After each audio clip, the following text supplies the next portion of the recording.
Arcade tersedia hanya di RCTI Plus Super App. Mainkan sekarang. Oke, yang penting kamu komit dan kamu nggak bisa tuh yang kerja Senin sampai Jumat lagi, karena mindset kamu sebagai orang kantoran yang mungkin tiap tanggal 1 atau tanggal 25 fix salary masuk. Setelah bisnis butik ini, bisnis apa lagi nih Mas yang mungkin mau Mas kerjakan? Nah, ini kedepannya salah satu unit bisnis lagi yang incoming ya, itu adalah ini. Sebenarnya saya ya belum sebenarnya juga produk ini belum officially rilis di Indonesia, tapi mungkin Desember ini akan rilis, yaitu adalah AG Nutrition, ini dari Malaysia ya. Jadi ya alhamdulillah saya dan ibu saya itu ditunjuk sebagai the first distributor di Indonesia ya. Berarti istilahnya itu layar pertama lah yang akan untuk mendistribusikan produk-produk dari AG Nutrition di Malaysia. Kemudian kita udah ketemu foundernya di Kuala Lumpur kemarin. Kita juga sudah datang ke kantornya di Indonesia di BSD dan sudah ketemu foundernya juga. Betul, mereka lagi melakukan interview untuk beberapa posisi, tapi kebetulan kita ketemu dan akhirnya mereka sudah sepakat kita akan mulai launching ini di Desember akhir atau Januari awal gitu untuk produk ini. Nah, mungkin insya Allah ya ini di tahun 2025 multi level ini akan berjalan, dan ya kita akan mencoba untuk, karena ini sebenarnya bukan jualan produk ya, ini lebih ke arah untuk gaya hidup kesehatan ya. Maksudnya ini lebih ke arah gimana cara kita tetap fit dengan menggunakan produk-produk yang ada. Jadi nggak hanya sekedar beli produk, tapi juga mendapatkan manfaat dari produk tersebut begitu. Dan ini insya Allah akan kita launching di Januari. Saya dan ibu saya menjadi distributor pertama di Indonesia. Jadi tunggu aja. Oke, jadi ada kesehatan, ada butik, ada juga properti ya Mas ya. Ya, satu lagi ya properti ya, unit saya yang terakhir adalah bisnis properti gitu. Oke Mas, dari serangkaian kesibukan itu tuh Mas, bagaimana dukungan sewaktu Mas menjalani bisnis ini, mungkin dukungan dari seorang istri nih, dari Mbak Asri waktu itu mungkin seperti apa? Saya cukup suportif ya, makanya menurut dia malah seorang wira swasta itu, karena saya dua orang kantoran kan kadang nganggap kerja itu Senin sampai Jumat. Tapi menurut dia kalau seorang wira swasta itu udah nggak ada hari lagi. Menurut dia adalah wira swasta itu setiap hari akan bekerja terus, karena kan yang namanya wira swasta kan tidak ada jam kerja ya. Jadi dia cukup fleksibel dan cukup bahasanya cukup mendukung sih untuk karir saya untuk bisa mewujudkan bisnis ini gitu. Nah kan Mas juga sempat mengatakan bahwa awalnya dari kantoran, tapi akhirnya Mas memilih untuk menjadi seorang bisnismen karena memang punya bisnis keluarga yang harus Mas teruskan. Itu memang waktu Mas memilih untuk menjadi seorang bisnismen, ada perdebatan antara suami istri atau memang akhirnya didukung aja seperti itu, didukung sama Mbak Asri? Ya alhamdulillah ya, saya sama Asri itu komunikasi cukup terbuka, jadi tidak ada masalah sama saya, karena dia kan juga seorang pekerja seni yang udah tau lah pekerja wira swasta hampir mirip sama pekerja, dan Asri juga saya bilang adalah seorang wira swasta juga. Jadi begitu saya mau jadi wira swasta, dia support. Oke, yang penting kamu komit dan kamu nggak bisa tuh yang kerja Senin sampai Jumat lagi, karena mindset kamu sebagai orang kantoran yang mungkin tiap tanggal 1 atau tanggal 25 fix salary masuk, itu beda kalau wira swasta itu ya, kadang-kadang lagi up, kadang-kadang lagi down, itu berbeda. Nah, apalagi kalau let's say THR, kalau wira swasta kan bedanya THR kita mikirin gimana untuk bayar THR pegawai kan, tapi kalau kerja kantoran saya dapat THR nih kan, itu juga harus dibiasakan gitu. Tidak ada masalah sih, tidak ada perdebatan, jadi cukup smooth aja semuanya gitu. Nah, dengan akhirnya kesibukan Mas Gali juga yang segitu banyak, Mas harus mengurus 4 unit bisnis, dan Mbak Asri juga yang jadi seorang entertain, jadi seorang aktris. Untuk waktu Mas, memungkinkan nggak untuk kalian berdua akhirnya punya waktu yang cukup untuk quality time keluarga kalian? Iya, cukup banget kan, kadang apalagi hari Minggu kan, kadang karena kita punya anak-anak yang berbeda umur, kadang kita IBAM time tuh kita nonton anime, kita nonton filmnya IBAM. Terus kalau anak-anak kita biasanya yang kedua kecil tuh kita selalu ke playground, habis playground biasanya mereka beli toy. Jadi itu sebenarnya tidak ada masalah tuh bagi waktu itu. Kita biasanya alokasikan hari Minggu itu. Tapi kalau memang Mbak Asih syuting ya saya aja yang pergi. Tapi saya selalu bisa sih untuk hari Minggu itu pasti itu anak-anak gitu. Kalau untuk soal pendapatan yang omsetnya kan udah, maksudnya ya kalau seorang pembisnis itu kan udah pasti, apalagi punya unit 4 sepertinya itu nggak jadi masalah untuk keluarganya Mas ya. Tapi kan seperti kita ketahui juga Mas bahwa mungkin kegagalan dalam rumah tangga, karena kita tahu selama ini bahwa Mas dan Mbak Asri itu begitu harmonis, bahkan jauh dari pemberitaan, berita miring dan lain-lainnya. Banyak orang yang mengira bahwa mungkin masalah waktu antara Mas dengan Mbak Asri yang mungkin nggak pernah dapat karena Mas makin sibuk, Mbak Asri juga sibuk. Atau ada juga beberapa netizen yang mengatakan atau mengira bahwa ya mungkin masalah ekonomi, masalah finansial. Kalau Mas sendiri menanggapi itu seperti apa? Karena kalau kita lihat kan finansial sepertinya enggak, soalnya kan punya begini banyak bisnis kan nggak mungkin juga semua tercukupi. Kalau masalah waktu tadi seperti yang Mas bicarakan bahwa ya waktu mungkin ada, tapi mungkin apa yang mengganjal atau mungkin ada apa sih, karena kalau kita lihat kan harmonis banget tuh Mas. Iya kan, Mbak Asri udah bilang kemarin ada satu hal yang kita nggak achieve, nggak berbeda pendapat, dan itu sudah dicoba sampai 4-5 tahun, akhirnya tidak ada kata sepakat kan, akhirnya itulah yang menyebabkan perceraian kita. Tapi saya kan sudah bilang dari kemarin bahwa untuk detail kenapanya gitu ya antara saya dan Mbak Asri kan cuma saya dan Mbak Asri aja yang tahu dan Tuhan yang tahu.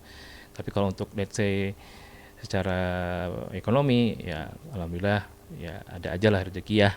Jadi ya saya sama Asri nggak ada masalah begitu. Dan untuk waktu ya alhamdulillah selalu ada waktu buat anak-anak. Jadi ya, memang semua sudah kita atur lah. Cuma untuk memang masalah detail kenapa saya dan Mbak Asri itu harus begini ya, mengalami jalan ini, ya itu cuma saya dan Mbak Asri aja yang tahu gitu. Kalau kita mungkin explore, kayak kita berpikir bahwa melihat ruangan ini mengingat Mbak Asri, karena memang kita lihat bahwa Mbak Asri kan memang hobi banget ya sama kayak karya-karya seni yang seperti ini.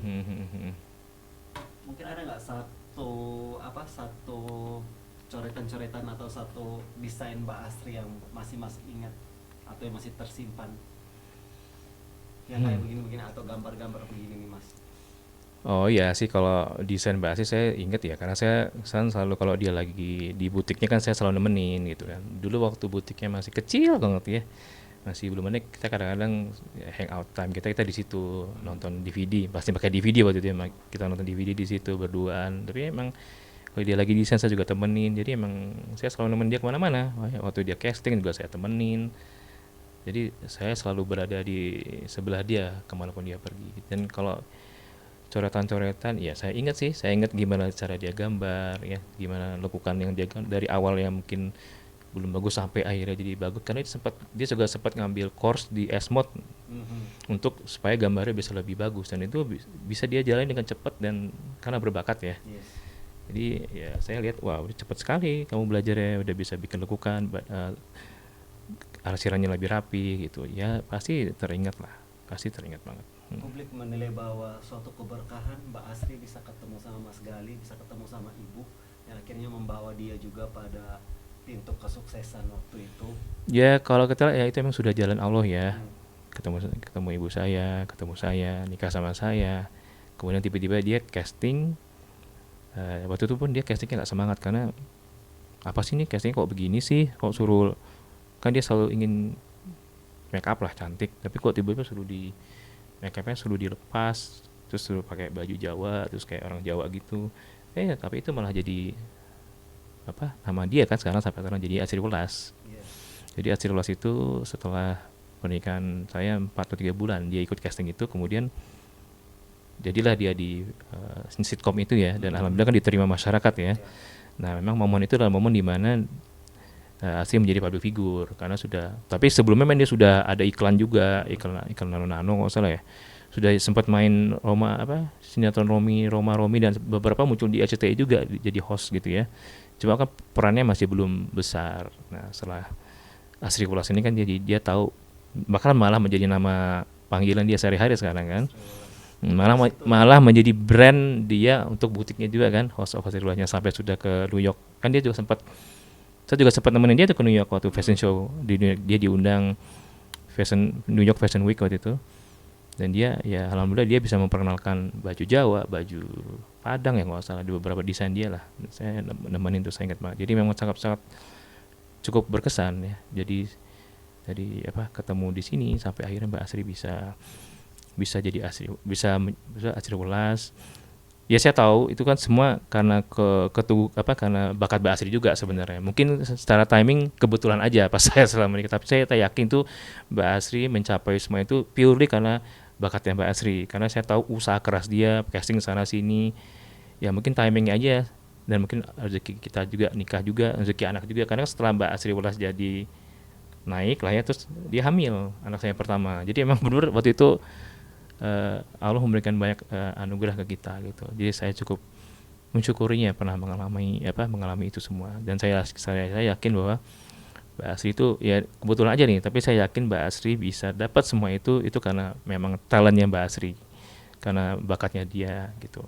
Makanya mungkin kebetulan aja timenya pas udah married sama saya. Tapi kalau saya bilang itu juga anugerah dari Allah, karena setelah itu kita punya anak pertama kan. Jadi dan anak pertama itu adalah bisa dibilang anak-anak suami-suami yang takut istri ya, karena selama mulai menyusui itu kan di studio di Tanjung Priok tuh punya Multivision Plus. Jadi dari sampai ASI pun terus syuting pun Mbak Asri masih standby. Jadi Mbak Asri itu belum luar biasa. Syuting ASI, baca skenario, sambil pegang skrip, baca skrip ya, terus sambil ASI anaknya kan, menurut saya itu luar biasa kan, nggak gampang juga tuh ngalamin itu gitu loh. Momen terindah apa yang Mas Gali masih ingat sampai sekarang ketika baru pertama kali menjadi ayah? Ya momen apa ya, saat beri azan ya untuk anak saya yang pertama ya. Dan kalau ngomongin anak saya sedih. Ya banyak ya pengalaman. Pertama kayak ngelihat dia jalan itu, yang ngelihat dia ngomong kata pertama dia, mungkin ngomong papa atau papi atau mami gitu ya. Terus melihat perkembangan dia dari yang masih kecil, masih ngerangkak, malah sudah bisa jalan, malah udah bisa lari, malah udah bisa nge-rap sekarang kan. Mas Ibam tuh suka sekali nge-rap. Dia juga sempat bikin video klip dia di New York waktu itu, ikut sama maminya. Jadi ya banyak kenangan indah lah ya untuk anak-anak saya, apalagi anak pertama ya, Mas Ibam itu. Dan sekarang udah dewasa, udah remaja, dan alhamdulillah anak juga baik. Maksudnya saya kan tahu anak-anak sekarang kan mungkin lebih agak-agak rebel, agak-agak susah dibilang. Katanya Mas Ibam ini tipe-tipe yang bahkan minta sesuatu pun jarang. Malah saya yang akhirnya yang mau ini enggak, saya dia mau komputer baru. Kan dia tahu komputer itu udah lemot, udah lama. Sedangkan dia suka gitu gamer ya. Akhirnya sampai saya tawarin, kamu kayak udah lemot ini. Iya Pi. Tapi dia nggak minta. Akhirnya saya yang ajak dia ke toko komputer. Yaudah kita upgrade. Yaudah yang lama kita stop aja, kita bikin unit baru lagi, kita rakit unit baru lagi. Jadi memang Mas Ibam itu nggak yang papi ini ada yang baru nih, keren nih, ini komputer ini baru, memorinya gede, aku mau yang ini. Harus saya tanya dulu, baru dia bilang ngomong. Kadang ini kenapa anak ini nggak minta ya? Saya tanya, apalagi kalau mendekat ulang tahun ya. Saya tanya lagi, maunya apa? Oh gitu ya. Oh aku mau ini nih. Jadi nggak pernah yang nanti kalau aku ulang tahun ini ya, ini nggak pernah. Jadi beda ya, kalau yang kecil beda. Kalau kecil itu udah banyak mintanya, yang paling kecil ya. Nanti kalau aku ulang tahun aku mau gini, aku mau temanya buaya, aku mau temanya ini ya. Pokoknya aku mau di mall ini. Itu udah yang kecil udah demanding banget lah. Tapi kalau yang besar bertolak belakang, dia introvert. Ya. Mungkin itu akhirnya menurunin sifat dari ayah atau ibu tuh Mas kalau anak pertama? Kayak combine sih. Dia kita kan udah tes sidik jari ke masing-masing anak kita. Semua anak kita itu yang satu, yang nomor 1 nomor 3 itu ekstrovert ya. Kalau nomor 2 yang